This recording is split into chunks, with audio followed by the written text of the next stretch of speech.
తీయగా చల్లగా. నిగమ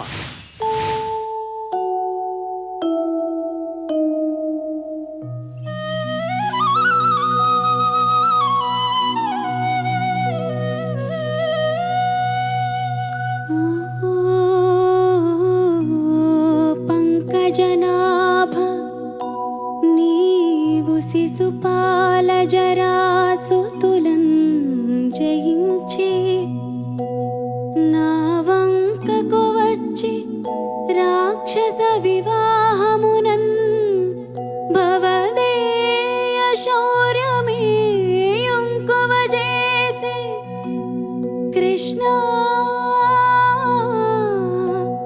పురుషోత్తమా చేకొని పొమ్ము వచ్చెదన్.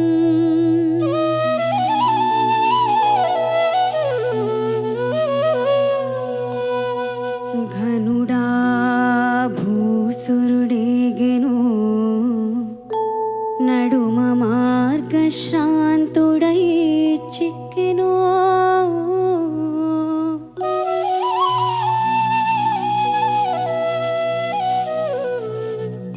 విని కృష్ణుండది తప్పుగా దలచెను విచ్చేయును.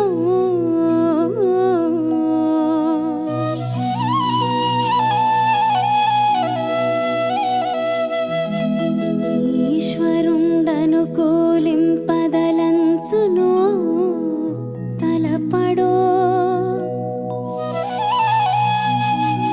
ఆర్యా మహాదేవియున్ నను రక్షింపనెరుంగును ఎరుగదో నా భాగ్యమెట్లున్నదో.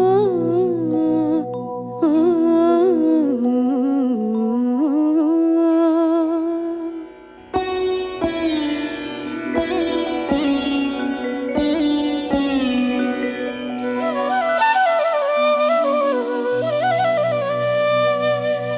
లగ్నం వెళ్ళి వివాహముం గదిసే ఏలారాడు గోవిందుడు. ఉద్విగ్నం బయ్యడి మానసంబు వినెనో వృత్తాంతమున్.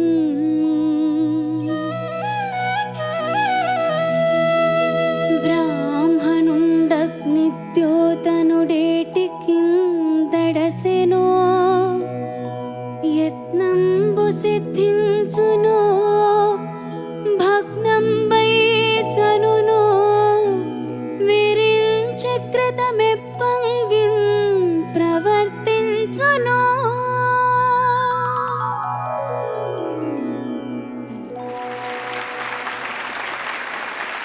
చంద్రబోస్ గారు మీతో ప్రారంభిద్దాం సార్. నిగమా నమస్తే సార్. నమస్తే అమ్మా. కొత్తగా ఉంది. మామూలుగా అంటే పాటలు పాడడం, పాటలో ఒక పాటలో ఏదో రా దిగిర పాటలో పోతన గారి పద్యం వచ్చింది ఒకసారి. పాటతో పాటు పద్యం, పాటకు ముందు పద్యం రావడం సహజంగా మనం చూస్తుంటాం. కానీ పూర్తిగా పద్యాలు అన్నది మాత్రం ఇది ప్రత్యేకంగా అనిపించింది. అభినందనలు మనస్ఫూర్తిగా. చాలా బాగా పాడాం. చాలా చాలా మంచి ప్రయత్నం. పద్యాలు అనగానే మనకు గుర్తొచ్చే వాళ్ళు ఎవరు పాడతా తీగ వేదిక మీద గుర్తుందా? ప్రవీణ్ కుమార్ కొప్పోలు. పాటలతో పాటు పద్యాలు కూడా చాలా అద్భుతంగా పాడతారు. తను మన పాడతా తీయగా నుంచి వచ్చిన అబ్బాయి. చాలా మంచి పేరు తెచ్చుకున్నాడు ఈ మధ్య. బాగా పాడి ఉన్నాను. ఒక గొప్ప విషయం ఏంటంటే గురుగారు తర్వాత మళ్ళీ నా తర్వాత గురుగారు చెప్తారు మంచి విషయాలు. పద్యం అనేది ఒక తెలుగు సాహిత్యానికే పరిమితమైన అదొక గొప్ప ప్రక్రియ. అట్లాగే అవధానం అనే ప్రక్రియ కూడా తెలుగు వాళ్ళకి మాత్రమే పరిమితం, సాధ్యమైంది కూడా. అదేంటంటే అవధానం అంటే గురుగారు చెప్తారు. గురుగారు మహాసహస్రావధాని అంటే 1116 కదా గురుగారు. 1116 మంది ప్రాశ్నికులు పృచ్ఛకులను కూర్చోబెట్టి వాళ్ళందరికీ సమాధానాలు చెప్పడం, వాళ్ళందరి ప్రశ్నలకి ఈ సమాధానాలు పరిష్కారాలు ఇవ్వడం. 1116 మంది. ఇది కేవలం తెలుగు వాళ్ళకు మాత్రమే పరిమితం, సాధ్యం. అంతర్జాతీయ సాహిత్యంలో, ప్రపంచ సాహిత్యంలో పద్యానికి సమానమైనది ఒకటి ఉంది. అది ఇప్పుడు మనం దీన్ని ఇంగ్లీష్లో లిరిక్ అంటాం. అది లిమరిక్ అనేది ఒకటి ఉంది. లిమరిక్ అనేది 5 పాదాల పద్యం లాంటిది, గీతం లాంటిది. దాంట్లో ఏంటంటే లక్షణం ఏ ఒక ప్రాస, బీబీ ఒక ప్రాస, మళ్ళీ కింద మళ్ళీ మొదటి ప్రాసతో సంబంధం ఉంటుంది. ఈ ఈ ప్యాటర్న్‌లో సాగుతుంది తప్ప, పద్యంలో ఎన్ని పద్యాలు, ఎన్ని లక్షణాలు, ఎన్ని రకాల పద్యాలు, ఎన్నెన్ని ప్రయోగాలు మన తెలుగు వాళ్ళకు మాత్రమే అవన్నీ మనవాళ్ళు మాత్రమే పరిమితం. మనవాళ్ళు మాత్రమే చేశారు అది. దాని పద్యం గొప్పతనం, అవధానం గొప్పతనం మరింత వివరంగా గురువుగారి నోటి నుంచి మనం విందాం ఇప్పుడు.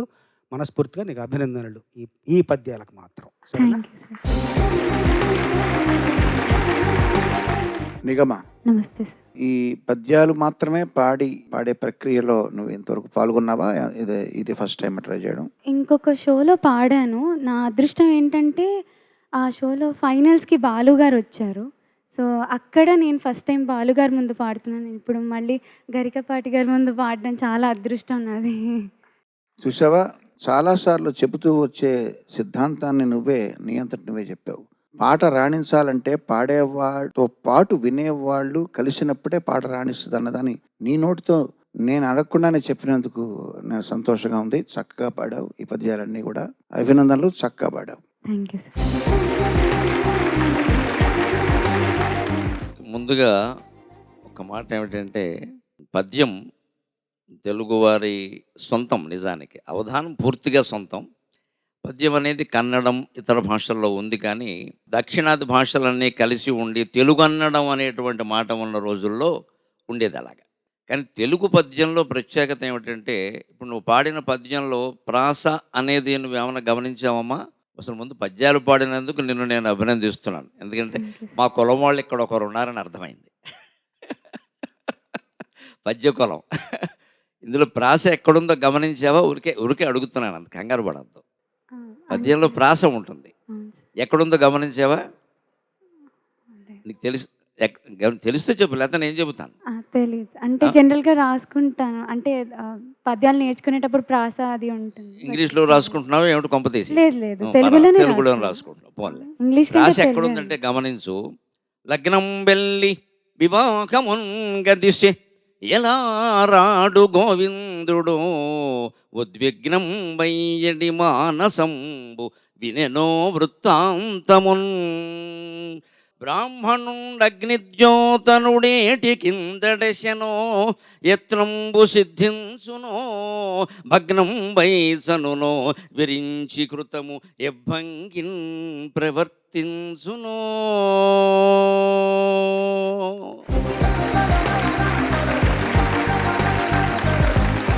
ఈ పద్యంలో చూడు, నువ్వు రెండవ అక్షరం చూడు పద్యంలో, లగ్నం గా కింద నావొత్తు, దాన్ని ప్రాస అంటారు. ప్రతి తెలుగు పద్యంలోనూ ఉంటుంది. ఒక ఆటవెలది తేటగీతలో తప్ప ప్రధానమైన ఛందస్సులన్నింటిలో ఉంటుంది. ఆద్యోవళికి ద్వితీయ ప్రాస.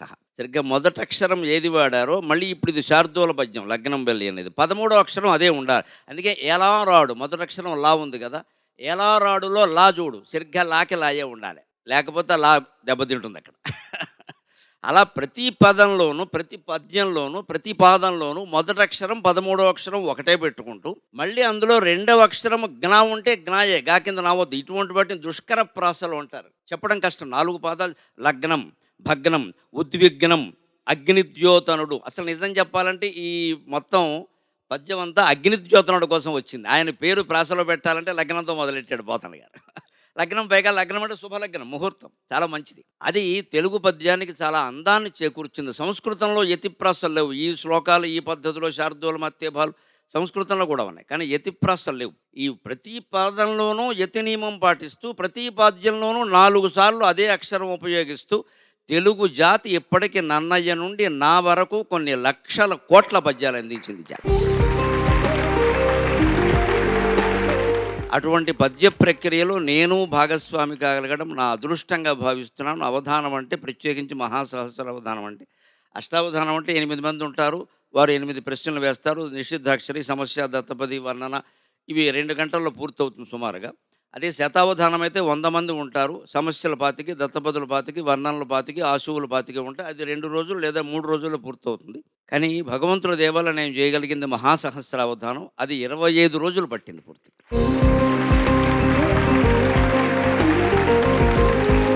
1116 మంది పృచ్ఛకులు ఉంటారు. వాళ్ళంతా పండితులు, విద్యార్థులు కాదు, విద్వాంసులు ఉంటారు. తెలుగు సంస్కృతాల్లో దిగ్గజాలు లాంటి వాళ్ళు ఉంటారు. వాళ్ళు ఒక ప్రశ్న 1000 మంది 1000 ప్రశ్నలు వేస్తే 1000 మందికి 1000 పాదాలు చెప్పడానికి 5 రోజులు పడుతుంది. ఈ 5 రోజుల పాటు ఎక్కడా ఫోన్ వాడడానికి వీలు, అసలు ఫోన్ లేదు. మేము చేసిన కాలంలో 96లో సెల్ ఫోనే లేదు, ల్యాండ్ ఫోనే గొప్ప అప్పట్లో. దీన్ని మొత్తం బుర్రలో పెట్టుకోవాలి, పుస్తకంలో రాయకూడదు, ఎవరిని అడగకూడదు. వాళ్ళు వేసిన ప్రశ్నలు మనం చెప్పిన పాదం బుర్రలో పెట్టు. 1000 మంది వేసినవి అంతే. 116 విశిష్ట పృచ్ఛకులు ఉంటారు. వారికి అప్పటికప్పుడు ఆశువుగా చెబుతాం, మిగిలినవన్నీ గుర్తుపెట్టుకోవాలి. అలా 5 రోజుల పాటు గుర్తుపెట్టుకుని 6వ రోజు సెకండ్ రౌండ్ ప్రారంభం అయినప్పుడు ఆయన ఊరికే లేచి నిలబడి నా పేరు ఏదో హనుమ సత్యకుమార్ అంటాడు. బాబు, మీరు అడిగినటువంటి పద్యం రుక్మిణీ కళ్యాణం గురించి అడిగారు, నేను చెప్పిన పద్యం ఇది అని మొదటి పాదం చెప్పి, మొదటి పాదం పాతది అప్పగించి కొత్తది అప్పటికప్పుడు కల్పించి చెప్పాలి. ఈ రకంగా 2వ ఆవృత్తి పూర్తి అవ్వడానికి మళ్ళీ 5 రోజులు పడుతుంది. 10 రోజులు అయ్యాక 11వ రోజున 3వ ఆవృత్తి మొదలైనప్పుడు మళ్ళీ అదే మనిషి లేచి ఊరికే దేభ్యముఖం వేసుకుని నిలబడతాడంతే, ఇంకేమీ లేదు అక్కడ. నువ్వు చెప్పగలవా లేదా అన్నట్టు. మళ్ళీ అవధానం గుర్తుపెట్టుకుని 2 పాదాలు ప్రశ్న చెప్పి 2 పాదాలు అప్పగించి 3వ పాదం అప్పటికప్పుడు చెప్పాలి. ఇదే రకంగా 4వ ఆవృత్తి మళ్ళీ 16వ రోజు మొదలైతే 3 పాదాలు అప్పగించి 4వ పాదం చెప్పాలి. చివర ఒకే రోజులో ఉదయం 9 నుంచి రాత్రి 11 అయినా 12 అయినా 1000 పద్యాలు అప్పగించి వేదిక దిగాలి. ఇది మహాసహస్రావధానం. ఇది మా అమ్మ దయ వల్ల, సరస్వతి కటాక్షం వల్ల నేను చేయగలిగాను. నాలాగే చేసిన వాళ్ళు ఇంకా 6గురు మా సోదరులు ఉన్నారు. కానీ తెలుగు జాతికి ఈ శాతం చాలా తక్కువ. నేను ఎవరైనా నన్ను 1,000,000 అంటే నేను అంటాను, లేదండి 1,50,00,000 అంటాను నేను. ఎందుకంటే మొత్తం అటు ఇటు 2 తెలుగు రాష్ట్రాలు కలిపితే 10 కోట్ల మంది ఉంటే 6గురే సహస్రావధానులు ఉన్నారు అంటే నేను 1,50,00,000 అండి. ఇంకో 10 మంది పెరిగితే అప్పుడు చూద్దామంట. అంత విద్వత్ ప్రక్రియ మనకుందమ్మా. మీరు పిల్లలు కాబట్టి ఆశీర్వదించి చెబుతున్నాను. ఈ పాడిన పద్యాలు కేవలం ఈ కార్యక్రమం కోసమని కాకుండా నీ జీవితానికి బాగా ఉపయోగపడతాయని పోతన గారి భాగవతం పద్యాలు కంఠస్థం చేయమ్మా. సమస్త సన్మంగళాని భవంతు. భాగవతాన్ని నమ్ముకున్నవాడు జీవితంలో ఎప్పుడు దెబ్బతిండు. భాగవతం అనే మాట పలకలేకుండా ఎవరన్నా పలికితే ఏమంటారు? భాగవతం అంటే బాగవుతాం, మనం బాగవుతాం ఖచ్చితంగాను అని పలకలేక పలికినా కూడా శుభాలను ఇస్తూ ఉంటుంది. అటువంటిది ఇందులో ఇంకా సాహిత్య విశేషం చెప్పాలంటే కీరవాణి గారు లాంటి పెద్దలు, చంద్రబోసు లాంటి సోదరుడు ఉన్నాడు కాబట్టి ఒక మాట చెబుతా. జరాసుతుడు అన్నాడు, మీరు గమనించండి. జరాసంతుడు శిశుపాల జరాసుతులను జయించి అని ఉంది కదా మొదటి పద్యంలో. జరాసుతుడు ఎలా అయ్యాడు? ఆయన జరా అని ఒక రాక్షసి అంటారు. సరే, రాక్షసు దేవతో వాడు బాలిట, ఆవిడ దేవత నిజానికి. అతను 2 ముక్కల కింద పుడితే రాజకుమారుడుగా నగరం బయట పారేశారు. ఇటువంటి వాడు పుట్టడం అరిష్టమని పారేశారు. వాడు బతికే అవకాశం లేదు. కానీ జరా అనే రాక్షసి అతను వచ్చి చూసి, ఇదేమిటి ఇలా ఉన్నాడు, వీడు తినడానికి కూడా పనికిరాడు కదా, తినాలంటే ఒకటవ్వాలి కదా దేహం. అందుకని దోశగా ఉండగా మనం ముక్కలు చేసుకోవడం వేరు, వారే ముక్కలు చేసి వడ్డిస్తే మనం ఏం తింటాం? దోశ నిజంగా అనుభూతి చెందాలంటే దోశలా వారు వడ్డిస్తే మనకు కావలసిన విధంగా మనం ముక్కలు చేసుకుంటాం. వారికి తోచినట్టు వారు ముక్కలు చేస్తే మనం ఏం చేస్తాం? ఇంకా చెక్కలు చేయాలి అక్కడ. పాపం ఈ రాక్షసికి ఎంత నరమాంసం తిన్నా దానికి కూడా ఒక టేస్ట్ ఏమిటి అంటే, మనిషి కలిసి ఉండగా చంపి తినాలి కానీ విడి ముక్కలు తినడం ఏమిటి, దాని టేస్ట్ దానుకుంటుంది. అదేం చేసింది? ఈ 2 కలిపింది. ఆయన బతికాడు. దాంతో జరాసంతుడు అన్నాడు. గమనించండి, మనకి భార్యని మన సంప్రదాయంలో భార్య జరా అంటారు. మహాభారతంలో వ్యాసుడు చెబుతాడు మానవ సంబంధాల గురించి చెబుతూ, మాతాపితా బాంధవానాం వరిష్ఠౌ భార్య జరా బీజమాత్రంతు పుత్ర. ఎవరి విలువ ఏమిటో చెబుతూ తల్లిదండ్రులను మించినటువంటి బంధం ఎక్కడా లేదు అసలు, అది చాలా గొప్పది. భార్య జరా అంటాడు. అంటే మనకు మామూలుగా జరా అంటే వృద్ధురాలు అని అర్థం. జరా అంటే ముసలితనం కదా, జరామరణాలు ఉంటారు. జర అంటే ముసలితనం. ఇక్కడ జరాసంధుడు అంటే ముసలిది సంధించింది అని అర్థమా? జరా అనే రాక్షసి సంధించింది. భార్య జరా ఎలా అవుతుంది? భార్య ముసలిది కాదు, భార్య వల్ల ముసలితనం రాదు. అంచేది భార్య జర అంటే భార్య వల్ల వార్ధక్యం వస్తుందని కాదు. ఇక్కడ జరాసంధుల్లో జర అర్థం అయితే భార్య అర్థమవుతుంది. జరాసంధుల్లో జర అంటే జృ అని 2 ధాతువులు ఉంటాయి సంస్కృతంలో. జృ. నాకు కూడా అనుమానం వచ్చి మా గురువర్యులు బేతవోలు రామబ్రహ్మం గారిని అడిగితే ఈ విషయం చెబితే పరవశించాను నేను నిజంగానే. తర్వాత సరి చేసుకున్నాం అంతా. జృ అని 2 ధాతువులు ఉంటాయి. జృ అనే ధాతువు నుంచి కనుక అది ఏర్పడితే ముసలితనం అనే అర్థంలో వస్తుంది. జృ అనే ధాతువు నుంచి ఏర్పడితే అనుసంధానం చేయడం. ఈ జరాసంధుడిని చేసినటువంటి మనిషి ఏం చేసి అనుసంధానం చేసింది ఈ 2 మొక్కల్ని. అలాగ భార్య కూడా 2 వంశాలని అనుసంధానం చేస్తుంది కాబట్టి వ్యాసుడు భార్యని జరా.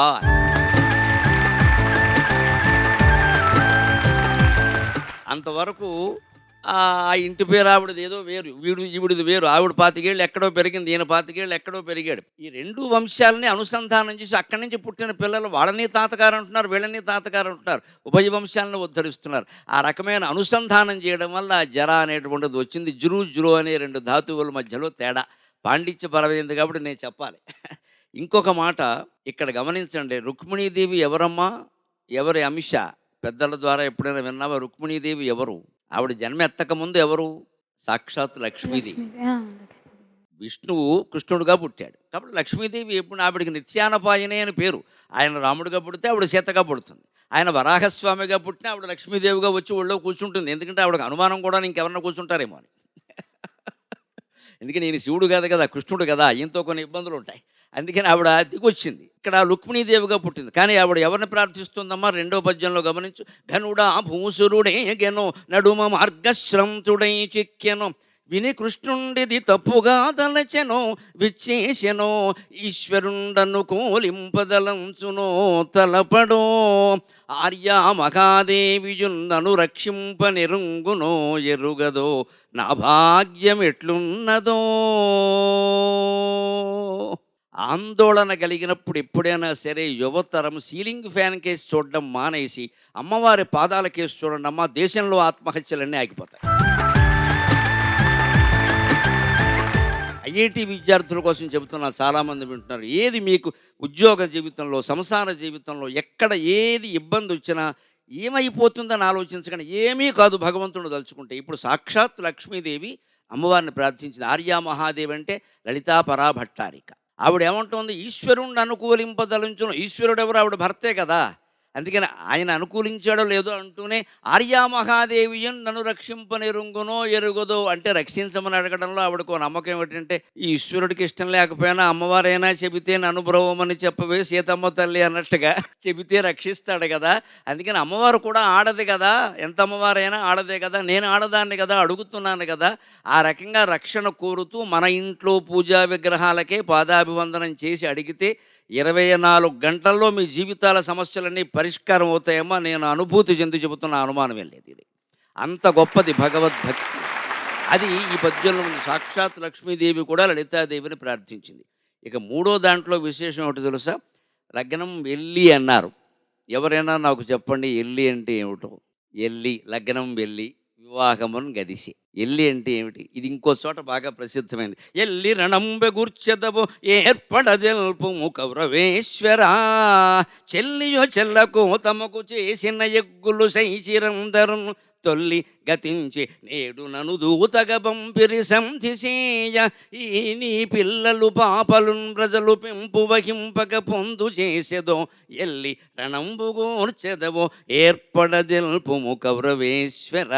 అక్కడ సరిగ్గా తిరుపతి వెంకట కవులు ఎల్లి అని ప్రాసస్థానంలో వాడారు. ఎల్లి అంటే తెలియాలంటే ఎల్లుండి అంటే ఏంటో చెప్పమ్మా?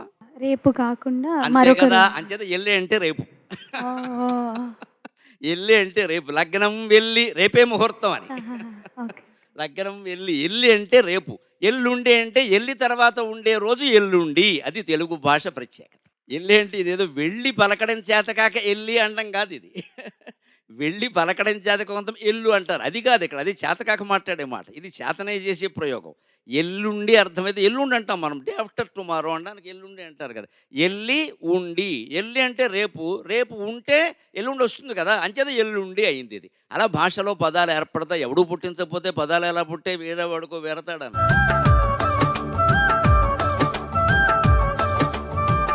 ఎల్లిని ఇక్కడ వాడారు. అక్కడ ఎల్లి రణంబె కూర్చెదవు అంటే లేకపోతే తెల్లారేసరికి రణం ఖాయమయ్యా అన్నాడు. రేపు అనేది టుమారో అర్థం కాదండి. చాలామంది పొరపాటు పడతారు. సాహిత్యపరంగా సినిమా కవులు కూడా పూర్వం వాళ్ళు ఎప్పుడు రేపు అనేదాన్ని టుమారో అనే అర్థంలో వాడాల. రేపంటి రూపము కంటి, ఆ పాట చూడ, రేపంటి రూపము కంటి అంటాడు. అమ్మాయిని చూడగానే హీరో అంటాడు రేపంటి రూపము కంటి. రేపంటే రూపం ఏంటండి? ఆ రూపం టుమారోలో ఉందా? ఇవాళ టుడేలా లేదా? రేపు అంటే ఉదయం, సూర్యోదయం, నాట్ టుమారో. రేపు అంటే రూపము అంటే సూర్యుడు ఉదయిస్తే ఎంత అందంగా ఉంటాడో ఈ అమ్మాయి అంత అందంగా ఉందని అర్థం. రేపంటి రూపము కంటి అని చెప్పి ఒక అందమైన పాట ఉంది. అది అలాంటి పదాలు పూర్వం సముద్రాల జూనియర్, సీనియర్, దాశరథి వీళ్ళందరూ మహాపండితులు కాబట్టి వాళ్ళు ఆ పదాలన్నీ వాడారు. అవి వాళ్ళు ఎందుకు వాడగలిగారంటే పోతన గారి భాగవతం, నన్నయ్య గారి భారతం చదవడం వల్ల. అంచేత మీరు యువతరం బాగా నేర్చుకోవాల్సింది ఏంటంటే ముందు చదవాలి, బాగా చదవాలి, బాగా చదవాలి. చదవడానికి కేటాయించండి అమ్మా. సగర్వంగా చెబుతున్న 67 ఏళ్ల వయస్సు నాకు. ఇప్పటికి నేను 6 గంటలు రోజు చదువుతాను ఖచ్చితంగా, 6 అవర్స్ ఇప్పటికి. ఇంకా కరోనాకు ముందు 10 గంటలు చదివేవాడిని. తర్వాత జపం చేసుకుందుకు 4 గంటలు కేటాయించి, ఆ ధ్యానం కోసం కేటాయించి, అది ముఖ్యం కాబట్టి, వయస్సు మళ్ళుతోంది కాబట్టి, ఈ మధ్యన కూడా నేను తెలుగు సాహిత్యానికి గంట, సంస్కృతం గంట, అమరకోశం గంట, ఇలా మొత్తం గ్రంథాల వ్యాకరణానికి ఇలా కేటాయించి 6 గంటలు చదువుతాను ఇప్పుడు. మీరు బాగా చదవండి. బాగా చదివితే ఇటువంటివన్నీ తెలిసి జీవితాలన్నీ బాగుంటాయి. తెలుగు సాహిత్యం చదివిన వాడు నిరాశకి లోను వాడు. అది నా మాట. ధన్యవాదాలు గురుగారు. గురుగారు, నేను అమెరికా వెళ్ళినప్పుడు ఏదో ఈ ఒక వెచ్చాలు అమ్మే దుకాణానికి వెళ్ళి ఏదో ఒక వస్తువు కొని $100 ఇస్తే $35 అది బిల్ అవుతుందండి. వాడు చిల్లర $65 వెనక్కి ఇవ్వాలి. ఇవ్వడానికి 100లోంచి 30 తీస్తే 60 అని మనకు తెలుస్తుంది. మీకు భారతీయులకి ఉండండి అని చెప్పి క్యాలిక్యులేటర్ తీసి 100 నుంచి 30 తీసి 65 వచ్చాక అప్పుడు 65 చిల్లర ఇస్తాడు. వాళ్ళ గ్రహణ శక్తికి తెలివితేటలకి పోలిస్తే మీరు ఇందాక అవధాన ప్రక్రియ చెప్పినప్పుడు నాకు ఏమనిపించిందంటే అండి, వాళ్ళలో ఉన్న సుగుణం ఏంటంటే సివిక్ సెన్స్, డిసిప్లిన్, రూల్స్కి కట్టుబడి ఉండడం. అవునవును.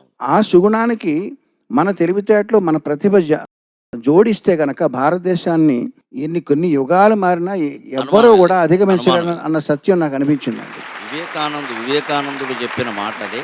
భారతీయ ఆధ్యాత్మికత, పాశ్చాత్య విజ్ఞానం రెండూ కలిస్తే తిరుగులేనటువంటి సమాజం ఏర్పడుతుంది అని చెప్పాడు కదా. వాళ్ళది విజ్ఞాన శాస్త్రం. వాళ్ళు మీరు అన్నట్టే క్రమశిక్షణ విషయంలో చాలా పక్కాగా ఉంటాడు. ప్రెసిడెంట్ అయినా సరే రిటైర్ అయ్యాడు అంటే కిరాణం కొట్టుకెడితే లైన్లో నిలబడాల్సిందే. ఈవెన్ ప్రెసిడెంట్గా ఉన్నప్పుడైనా సరే ఆయన సొంత పని మీద పెడితే వరుసలో నిలబడాల్సిందే. మన దగ్గర వరుసలో నిలబడ్డాన్ని అవమానంగా భావించి ఒకళ్ళ మించి ఒకళ్ళు తొక్కేసుకుంటూ వెళ్ళిపోతారు. నేను ఎక్కడో అవధానం చేస్తుంటే కూడా అడిగారు ఒకసారి, తెలుగు భాష టైపింగ్ చాలా కష్టంగా ఉందండి. ఇంగ్లీష్లో అయితే అక్షరం పక్కన అక్షరం టైప్ చేసేస్తాం కదా తేలిగ్గా. తెలుగు భాష అలా కాదు. పైన ఏకారం, కింద ఇత్వం, ఈ ఒత్తులు, దీర్ఘాలు ఇవన్నీ ఏమిటండి ఇలా ఒకదాని మీద ఒకటి ఉన్నాయంటే మన ప్రవృత్తిని బట్టే మన భాష ఉంటుందయ్యా. మనం వరుసలో ఎక్కడ నిలబడం కదా, ఒకడి మీద ఒకటి నిలబడుతూ ఉంటాం కదా. ఒకడి మీద ఒకటి నిలబడతాడు, ఒకటి కాళ్ళ కింద ఒకటి దూరతాడు కదా. అందుకే మన బట్టే మన భాష ఉంటుందని ఆయన.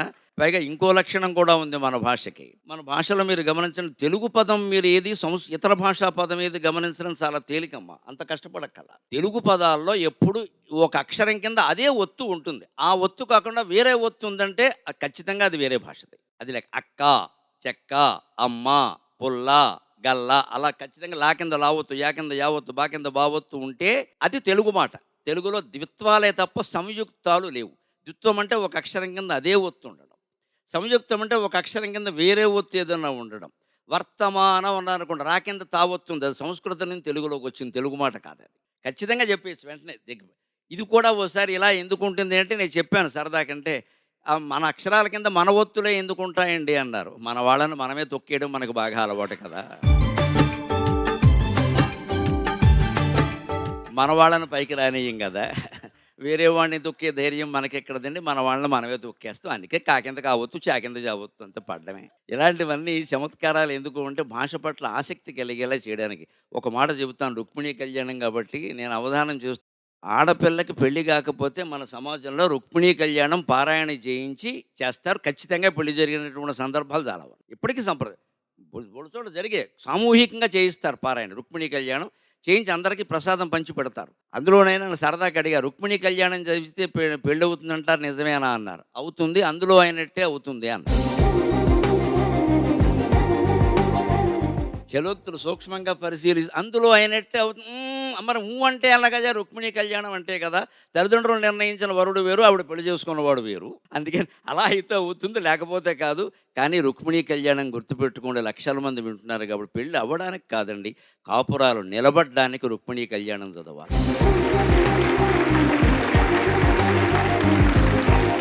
నిలబడ్డానికి రుక్మిణీ కళ్యాణం చదవాలి. ప్రతిరోజు కొత్త దంపతులు బతుకున్నంతకాలం రుక్మిణీ కళ్యాణంలో పోతన గారి భాగవతంలో ఒక్క పద్యం చెబితే వాళ్ళు శివపార్వతుల్లాగా ఉంటారమ్మా, అనుమానమే లేదు. ఇంకా అర్ధనారీశ్వరుల్లో ఉంటారు. ఆ పద్యాలు గొప్పతనం. నిగమా అద్భుతంగా పాడావు. Thank you sir. All the best. Thank you sir.